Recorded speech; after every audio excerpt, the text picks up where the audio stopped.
Welcome to Inside Luxembourg Sport, the podcast where we talk about everything to do with high performance sport in Luxembourg. I am Fraser Carson and I am your host for today, and I am joined by Frank Müller, who is the sports psychologist at Sport Lycée and also consults in with Lips and COSOL. I'm delighted because today we get to talk about everything about sports psychology. Welcome to the podcast. Thank you, Fraser. Why don't we get started? How did you get into this? How did you become a sports psychologist? I'm a former basketball player. I played basketball my entire life. Quite early on, I noticed the importance of the mind in sports, particularly in basketball. In my case, I always wanted to work with people. Then I decided to pursue a bachelor in psychology, general psychology.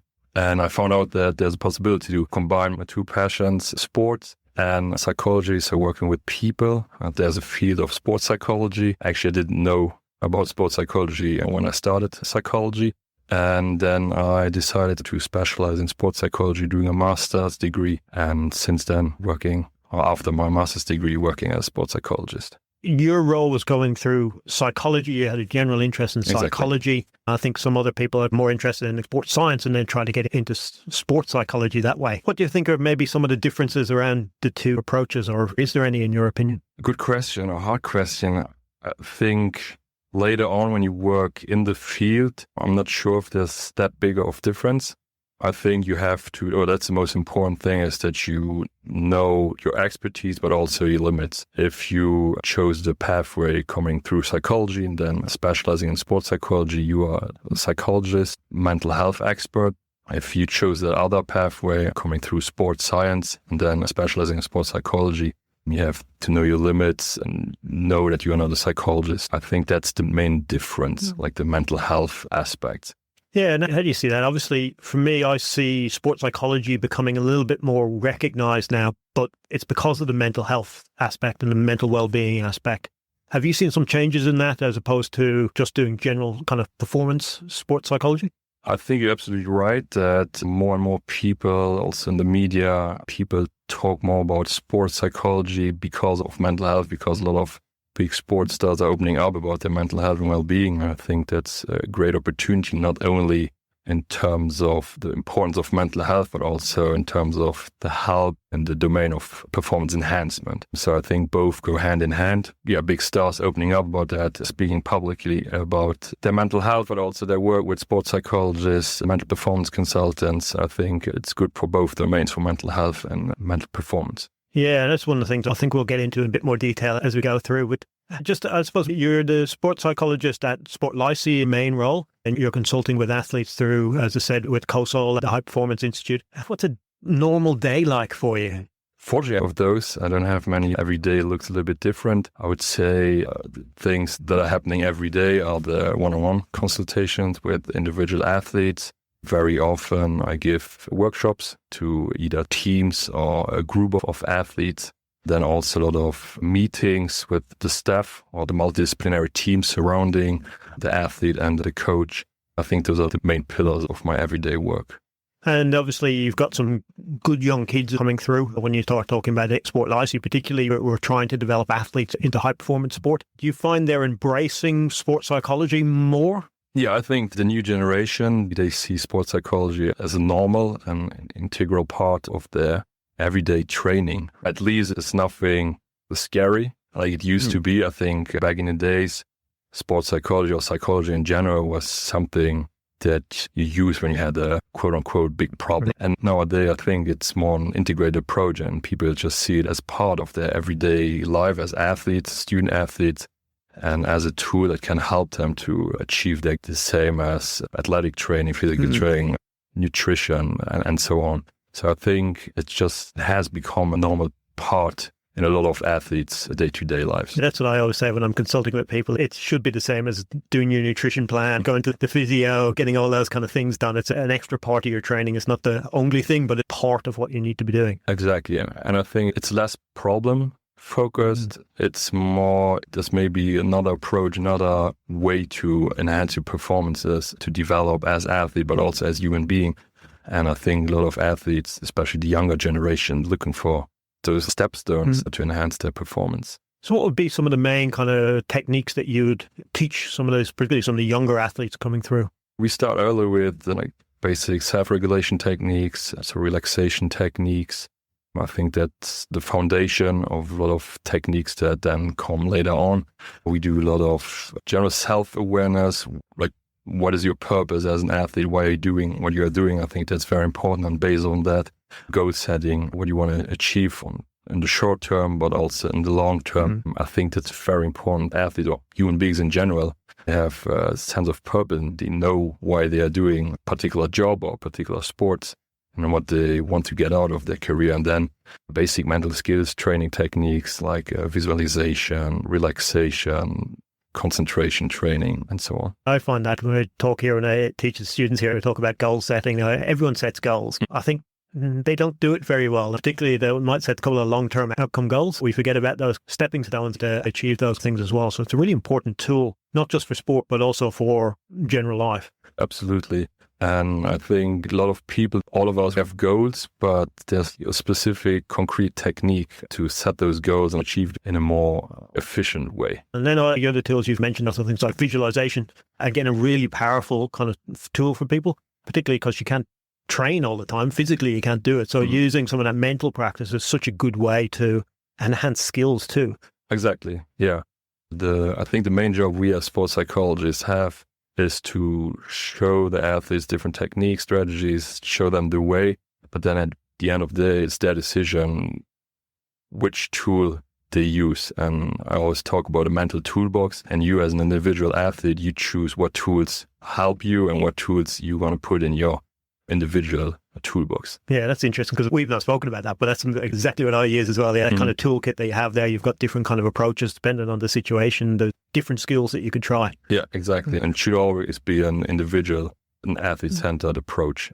Yeah, that's a good point. And I think a lot of people forget about this. They think that there's one tool fits all or one approach is that you do in this kind of case. How do you get people to understand, well, if that one's not working, then we'll move on to the next one, and then we'll move on to the next one? Yeah, I think at the beginning of each consultation process, it's really important to educate the athletes about what sports psychology is, but also what sports psychology is not, and how a process can look like. And I think there's a lot of trial and error. We're going to work on different techniques, strategies, but it's your job to try those out during training, during competitions, and then we analyze those and then decide together what is helpful, what might not be helpful, what technique we could maybe twist a little bit, what technique or strategy we're just going to throw away entirely.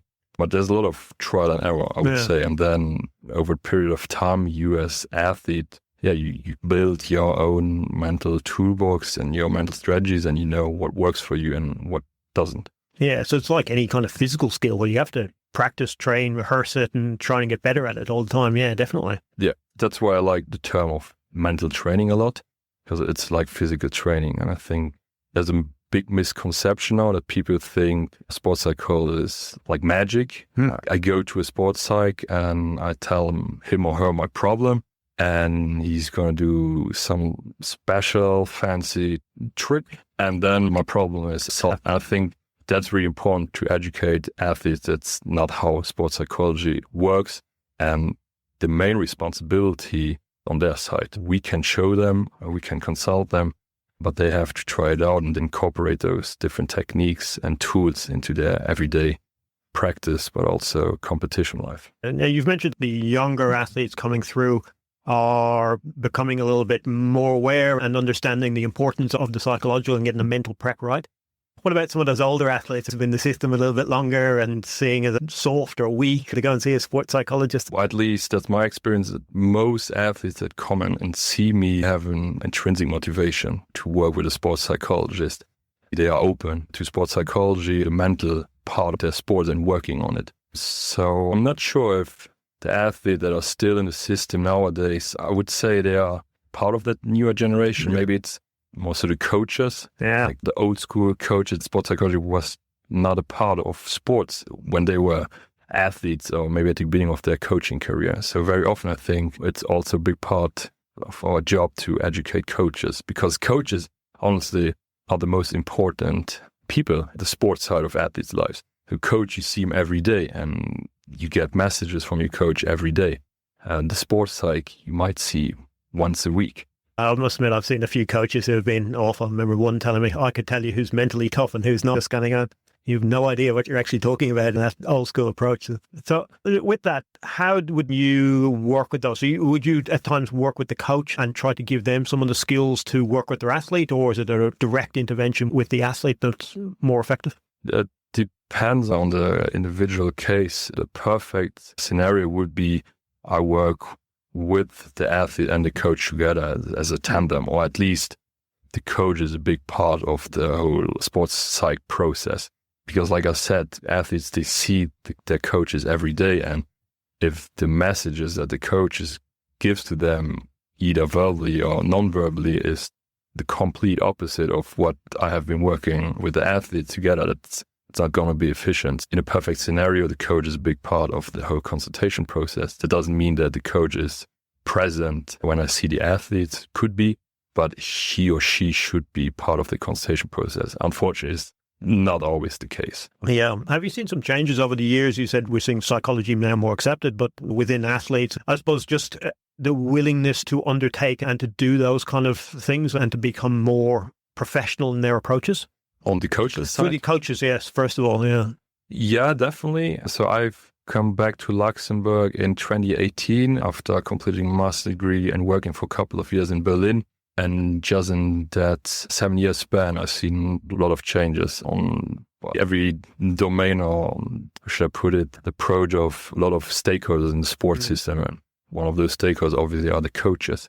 So I think just because sports psychology is a topic that is addressed more often in the media, but also different stakeholders, I think automatically coaches know more about the mental side of sport and are more interested in it and are hopefully more open to incorporate that, the other mental side also in their training. Yeah, well, you've touched on being away and then coming back to Luxembourg. I was just wondering then what your thoughts were about, has sport, high performance sport, particularly in Luxembourg, have we really started to move forward? Did you see it as something that's really developing here? I think we're trying to have a more and more professional approach and also help the athletes and the coaches in a more holistic way. So really see the athletes not only as athletes, but as a whole person. And we shall also try to help them on maybe the academic side of their life. I think dual career is a big part of that. And also with the creation of Leaps, that's an institute that helps high performance athletes a lot.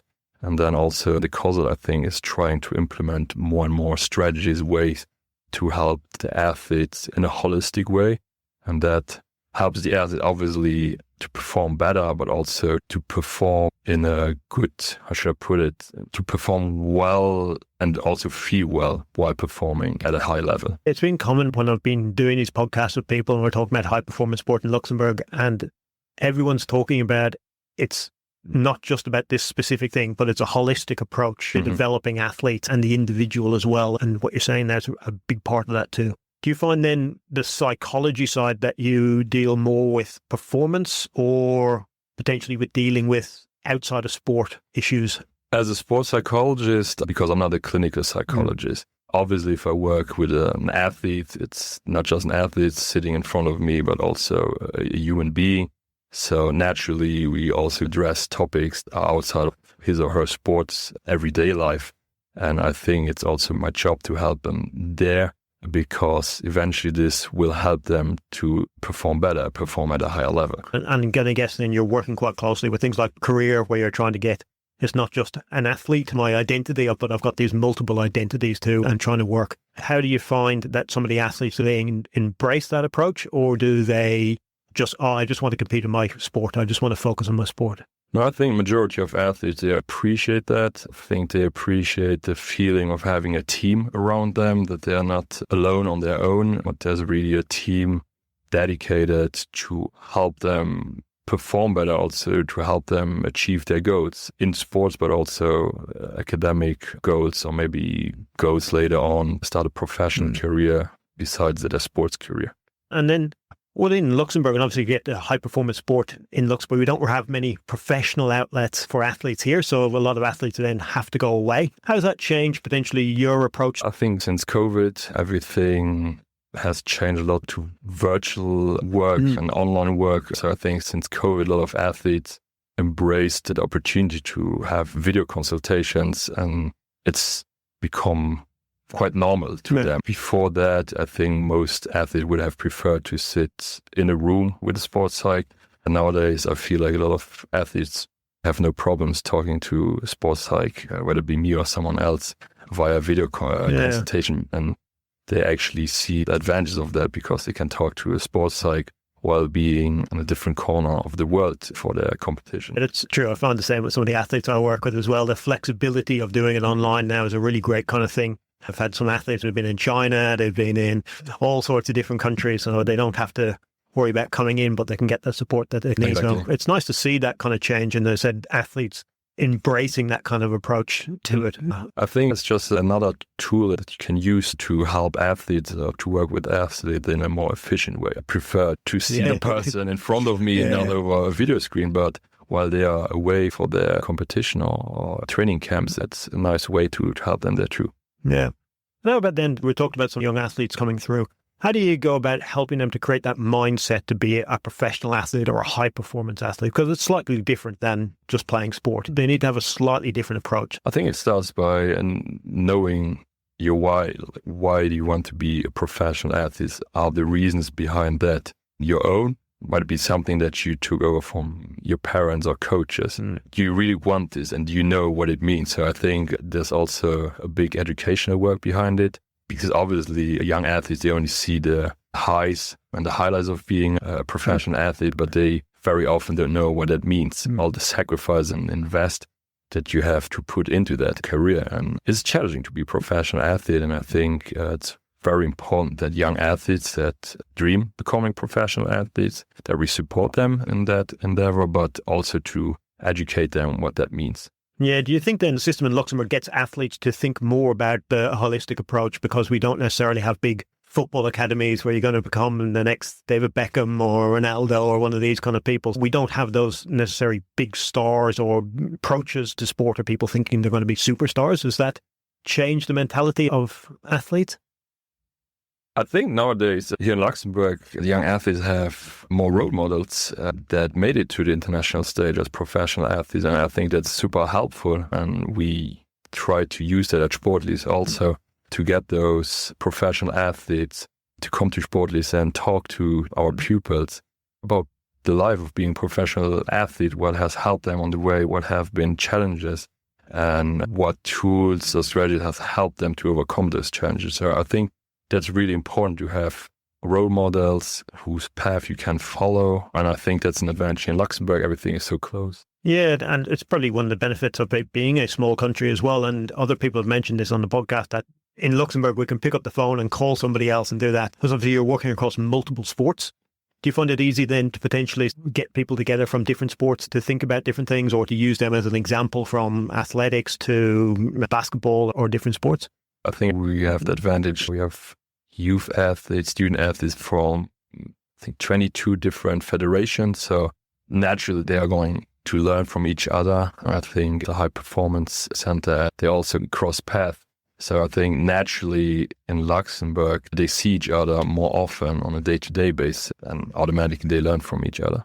That's one of the things when you start talking about federations, they all want just their athletes and stay in their sport, but potentially learning from each other is a real great advantage. So the athletes are doing it, the young athletes are doing it. Do you think some of the federations are doing it, or the coaches are doing it, particularly around the sports psychology aspect? I think, good question. Yeah. I think you'd have to ask coaches that questions. But just because everything is so close to Luxembourg, I think that happens naturally. That maybe athletes or coaches are working with a sports psychologist or a different expert, and then through word of mouth, other coaches or stakeholders at federations will know about that work and maybe try it out too. Yeah. Do you see then, I suppose, in your role, do you end up working with multiple sports at the same time, or do you still keep it individuals or just for one team? From a practical point of view. And we have both. So we have class workshops that we give at the different classes at Sportlis. And those classes, you have pupils from different sports. And then we also give workshops where we focus on particular sports groups. So only the basketball players will have that particular workshop, only the tennis players, and so on. And do you see some sports more receptive than others, or some athletes more receptive than others? Without overgeneralizing too much, I would say individual athletes are more open to sports psych in general, maybe because they are used to, at an earlier age, to look for that little edge or that way that could give them a little edge over their opponents. Whereas athletes from team sports, they are maybe not used to ask those questions individually that early in their stage.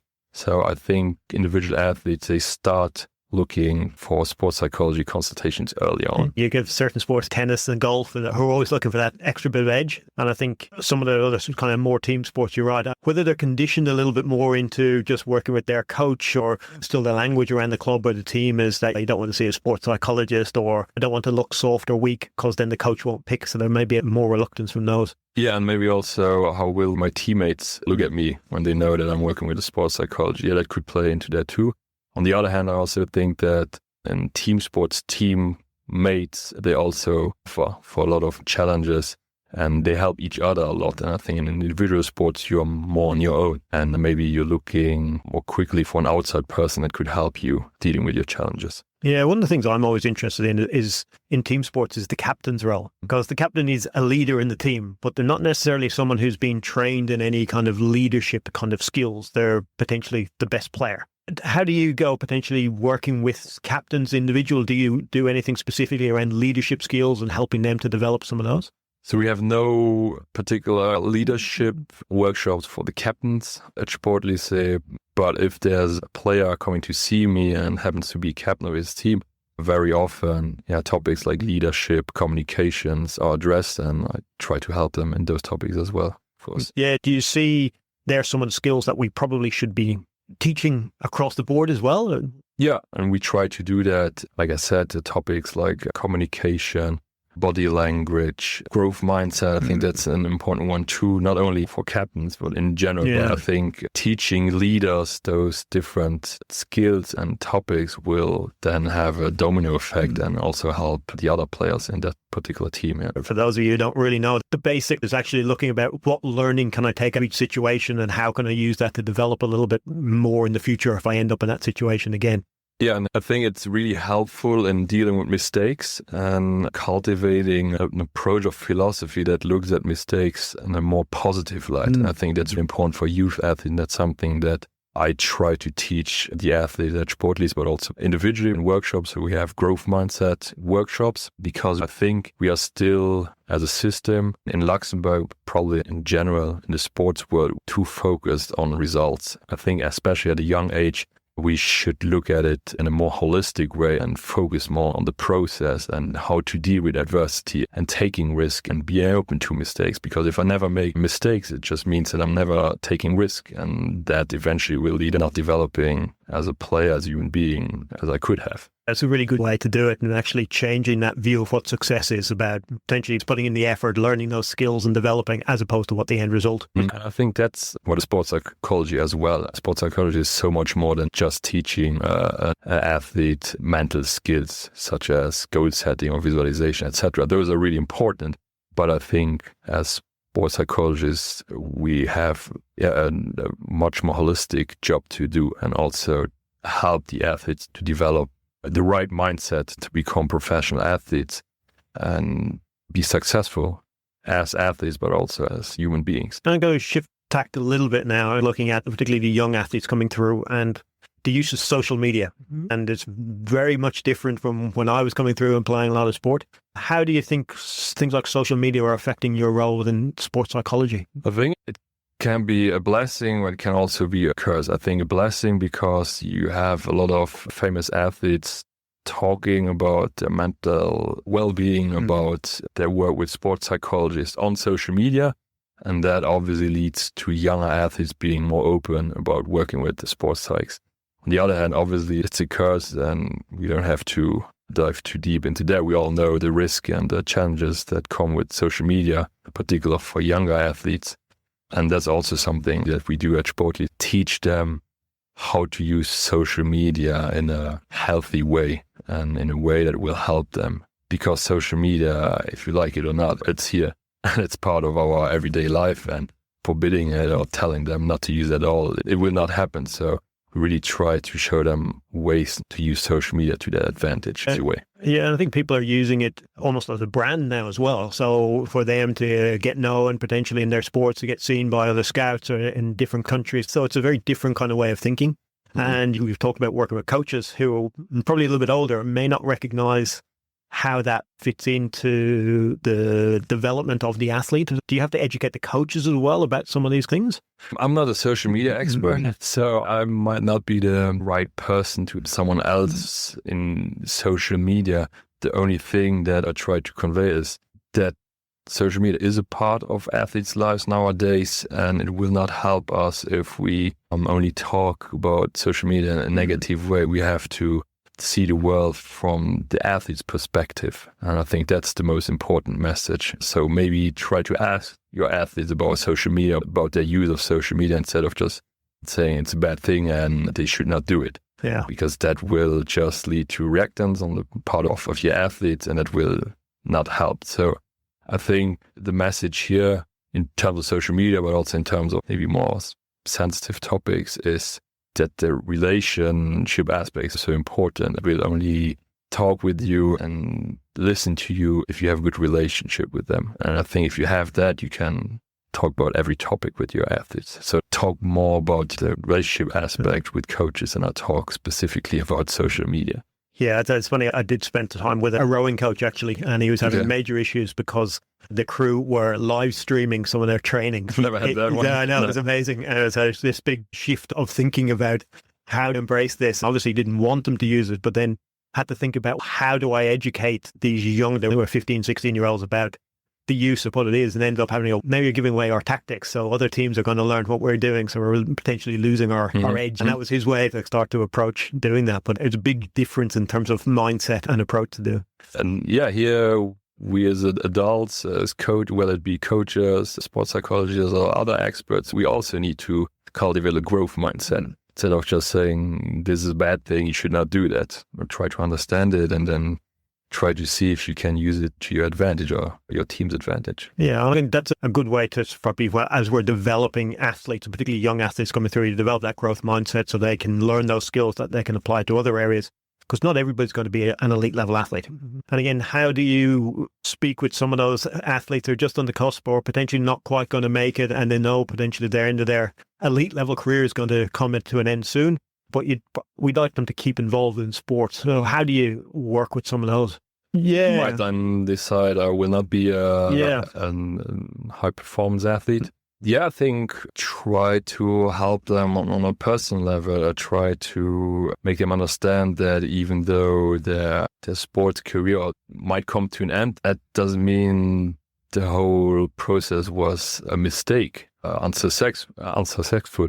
So I think they can take a lot of lessons that they have learned through sports and implement it in different areas, different domains of their lives. And I think it's really important to help them reframe those experiences they made. I think a lot of athletes, when they come to realize, okay, I don't have the level, or maybe I don't have the will to become a high-level athlete, it doesn't mean that you cannot take all those valuable lessons and use them. So I think it's a lot about reframing those experiences, see it in more positive light. Yeah, and that's the other thing I think we do as sports psychologists as well, help people prepare for life after sport, particularly if we're working with people for a long period of time. And unfortunately, sport's one of those things where we don't really choose to stop, particularly at that high level where we get too old, we lose a contract, or we get deselected from a team for some reason. So how do you go about helping those athletes, particularly some of the older athletes you have now who are coming towards the end of their career, to start thinking about where they go from there? Again, working in a multidisciplinary team, also working with a dual career advisor, also looking back, see, okay, what are skills that I have developed through my sports career that I can now transfer to my other career. I think that's really important. But the rework happens in the sports career to not only develop as athletes, but develop multiple identities. So that at the end of their career, their sports success or their sport is not their sole source of self-worth. And I think that's hugely important and helps a lot during their career, performance-wise, but also after their career, the realm of their mental well-being. Yeah, do you think that's a unique part of the setup here in Luxembourg, that we have this, particularly the dual career, and they're very early into their education system as an athlete as well? I think dual career is something that's talked in basically every country now. I think it's something where a lot of decision makers in different countries, different stakeholders, they have just realized how important that is. Because back in the day, I think a lot of professional athletes, after their career, they struggled a lot mentally. I think there have been cases where usually successful athletes have developed mental health issues after their career. And you ask yourself, why is that? He or she was so successful. Why would they now suddenly have mental health issues? And I think, starting a dual career from an early age on can prevent that.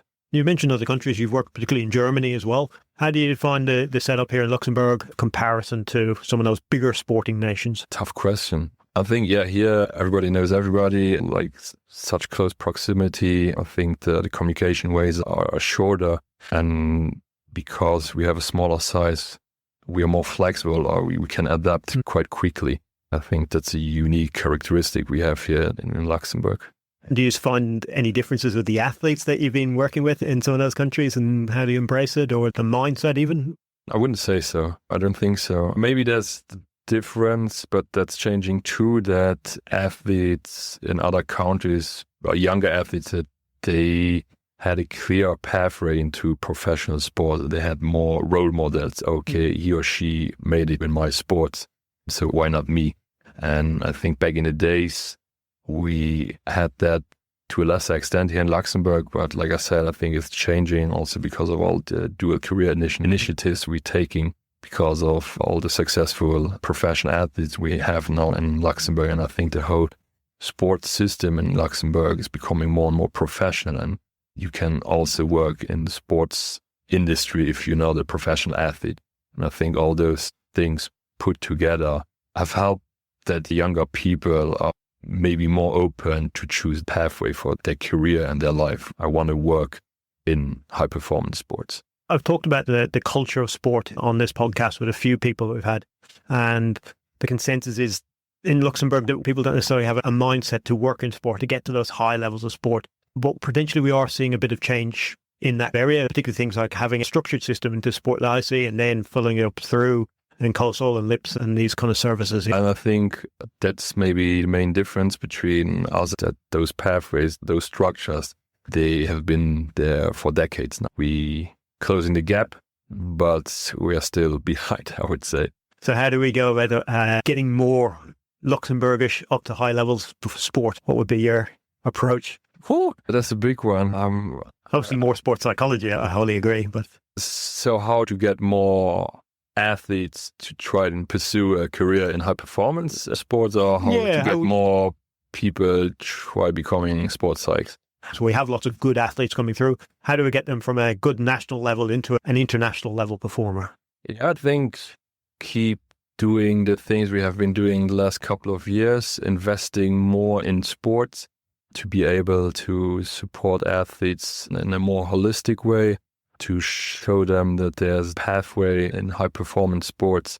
I think the main point is investment. Like we have to invest more also financially in the sports sector, and just make it more attractive for people to pursue a career in elite sports. Yeah, we're seeing the sports industry, I think, developing quite a bit. So it's not just about working the very top end, but there's lots more jobs coming up in the whole of sport, whether that's coaching, physical preparation, mental preparation, management of skills and all this kind of stuff. So the industry is growing. So it's just probably changing that mindset a little bit. The mindset and creating opportunities for people. If I don't see an opportunity at the end of pathway, I will not choose it, obviously. So I think in general, we have to create more opportunities to work in high performance sports, independent which role it is, what kind of career you're pursuing, but just in general, make it more attractive to pursue those pathways. We see here at Lunex lots of students want to become PE teachers, and they see that's the only avenue in sport. But how do we make them aware that, yes, there's much more in sport as well that we could be actually doing too, not just a PE teacher? But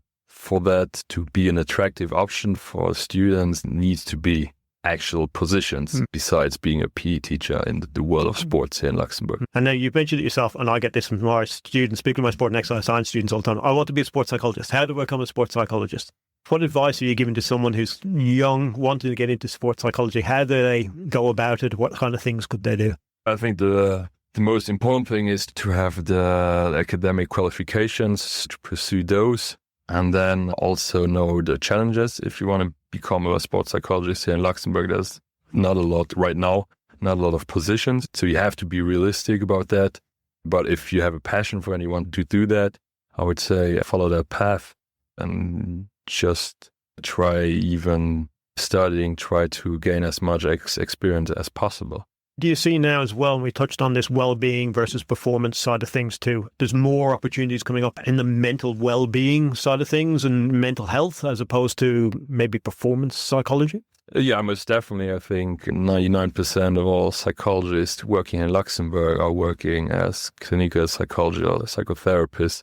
So that might be an option for students that you qualify as both performance psychology, but also as maybe clinical psychology. So you can do both, because obviously there are more job opportunities for people working in the realm of mental health than for people solely working in sports psychology. That's an interesting one. You've touched on numerous athletes who have come out and said about their own mental health troubles or the difficulties they've had or taken a break from their sport as well. So as I said, for me, I've seen it as an opening that people are more interested in sports psychology and understanding how it works, but there are potentially some nuances about the actual role, about the difference between the performance side or the well-being side or the stress management, all those kind of different side of things. What might be some of the basic kind of skills that you would recommend that anyone in a teaching, coaching kind of role knows about kind of sports psychology that could help them? Help them in what way? So help them manage or work with athletes or work with other individuals. Is it about something just as simple as with the relationship building or being empathetic, or is it something around specific kind of skills like goal setting? Probably both. The soft skills, having communication skills, being empathetic, being able to build a rapport, therapeutic rapport with the person sitting in front of you. So all those soft skills, but obviously the hard skills are important too. So you have to know your X and O of sports psychology. You have to know all the different mental skills, strategies, methods to be able to teach those to the athletes. So yeah, combination of both. Okay. I've really enjoyed having you on. I got one last question for you, Frank. I'm thinking about in 5 years or 10 years' time, how do we see high performance sport developing in Luxembourg? In general? In general, I say general. In general, that's a good one. I would love to see more athletes and Luxembourgish athletes on the international stage really competing.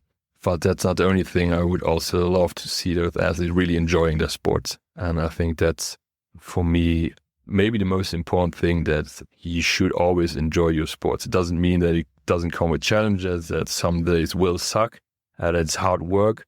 But this daily grind can also be enjoyable. And I would love to see people be successful, or Luxembourgish athletes to be successful in the sports career, but at the same time, really enjoy it and don't crumble under the pressure or feel like you have to do this because you don't have another option in your life. So both, like being successful, but at the same time, enjoy the whole process. Yeah, it's a good answer. As I said, high performance sports are a really unique kind of workplace. Changes rapidly. It's really dynamic. But I think, as you mentioned, that growth mindset approach is a really crucial way that we can keep developing and, well, enjoying it. Yeah, and I think the enjoying part is so important. I think a lot of people think so either you perform or you enjoy it.